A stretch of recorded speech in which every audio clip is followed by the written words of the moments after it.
Long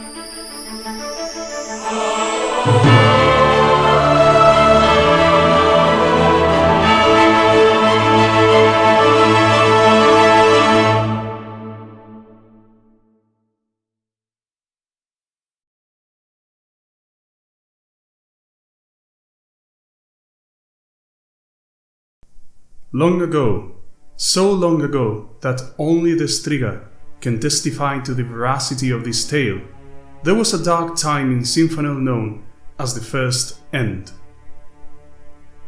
Even today, the few survivors of that remote era shudder at the events of a winter that seemed to last forever.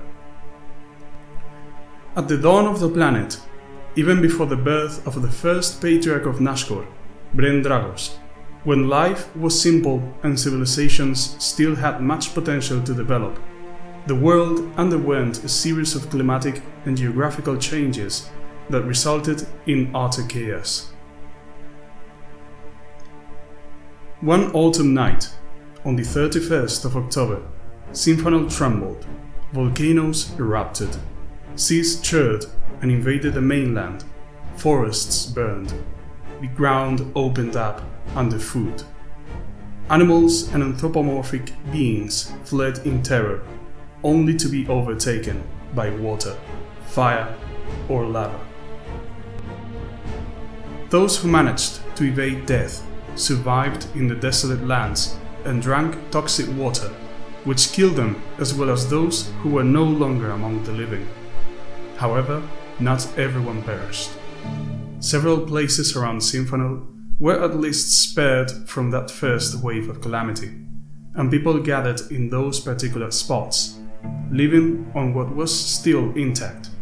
But it wasn't to last for long as, after a few days of apparent calm, strong storms and gales swept over most of the planet. Temperatures dropped drastically, and water, as well as food, became scarcer than ever. Again, death came mercilessly to most of the survivors, but the worst was yet to come. In the frozen lands that most of Sinfanel became, people lived in the caves, eating ice to stay hydrated and feeding on almost anything they could find, which was rare since the big animals had fled, and that itself caused the last great wave of terror of that fateful time, the coming of the monsters. These beings were hungry as the rest, and although it wasn't normal for them to attack anthropomorphic species, since in the past there was enough sustenance for everyone, desperation forced them out of the shelters and natural habitats, and they devoured every man, woman and child in the path. Driven to near extinction, the anthropomorphic species thought that the world had come to an end. But then, contrary to the agreement they had made among themselves of not intervening in the lives of the creatures, some spirit of nature appeared in Sinfanel and reconstituted it. The ice melted, the vegetation sprouted again, the water was purified, the animals returned, and, little by little, the warmth of the sun bathed the world. After that, the spirits disappeared before the creatures were aware of their presence, but not content with having a place to live again, they wanted more. It was a deep and legitimate feeling. Everyone mourned their dead.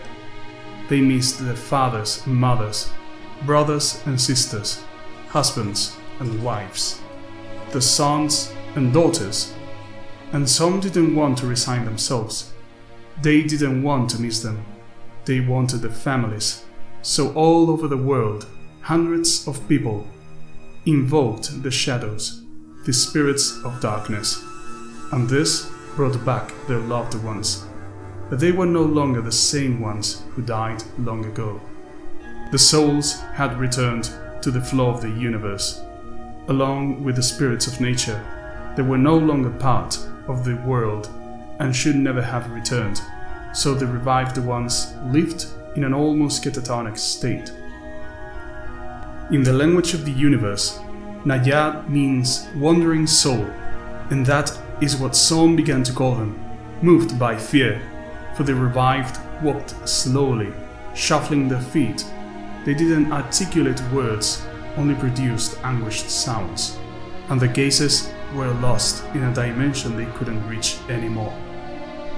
Since then, and every year on the date the first end began, the night of the Nayad is celebrated, which in the past was only a night vigil in which the lost were mourned and the spirits were asked not to let such a thing happen again.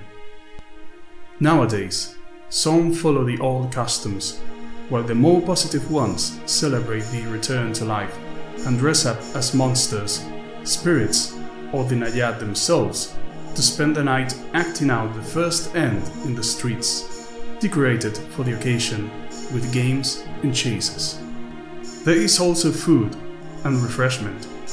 In fact, it's tradition to eat sweet ice and drink goiros tea, a herb that makes water taste sour. Be that as it may, everyone has respect for the dead and the spirits of nature, hoping that a second end won't come.